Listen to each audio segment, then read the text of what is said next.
Imagine writing about a monster terrorizing your town, only to realize the words are coming from the killer himself. This is the chilling story of Vlado Taneski.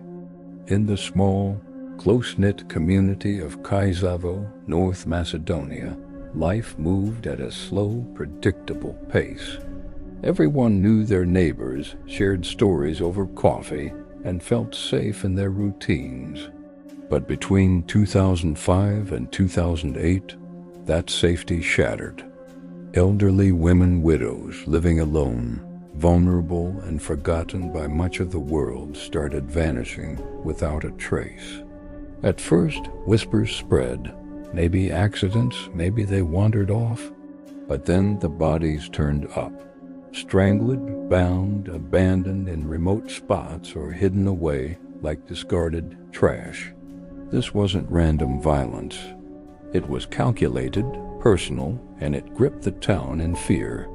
Enter Vlado Taneski, born in 1952, a man who blended seamlessly into the fabric of Kičevo. Soft-spoken, educated, he was the local journalist everyone trusted. He covered politics, community events, the everyday heartbeat of the town for a regional newspaper. But when the murders began, Vlado's interest sharpened. He wasn't just reporting, he was diving deep, writing articles that painted vivid, almost intimate pictures of the crimes.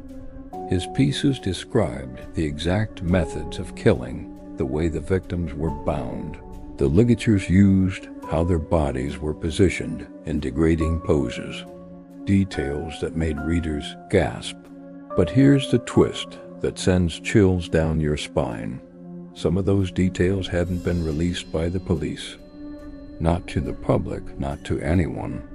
Editors praised his investigative skills at first. How did he get such scoops? But investigators, they started paying attention. It was like the killer was taunting them through the headlines, bragging in print. Vlado didn't look like a monster. In his 50s, married with a steady job and a reputation for being calm and reliable, he attended community gatherings, chatted with locals, and seemed as horrified as everyone else.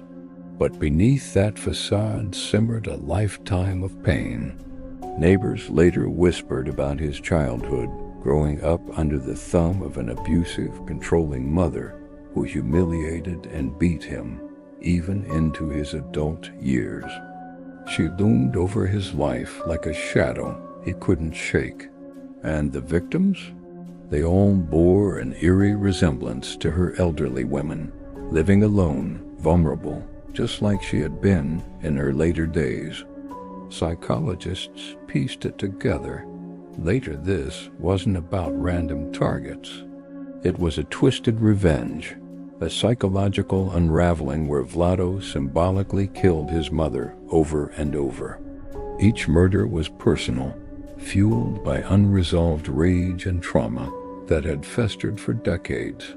He targeted women who reminded him of her, assaulting and strangling them, then dumping their bodies in trash bags or remote locations.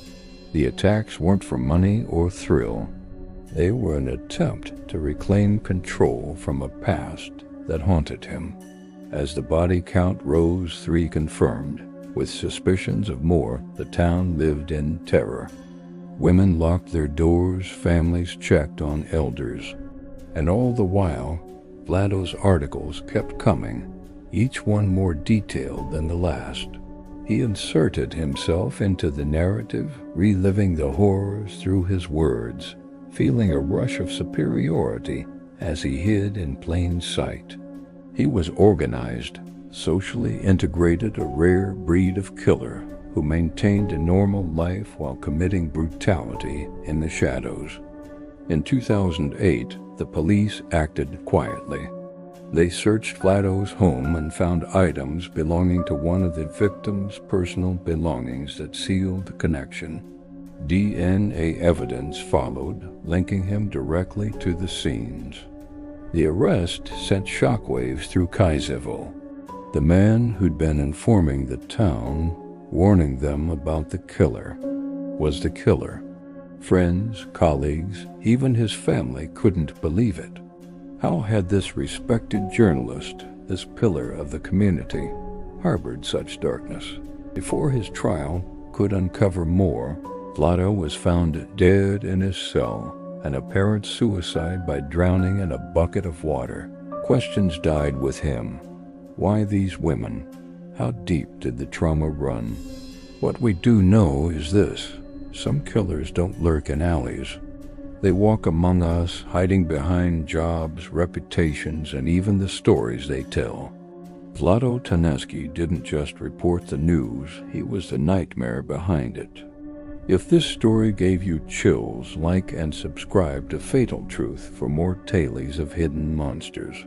What's the creepiest true crime twist you've heard? Share below. And turn on notifications, because you never know when the storyteller might be the villain.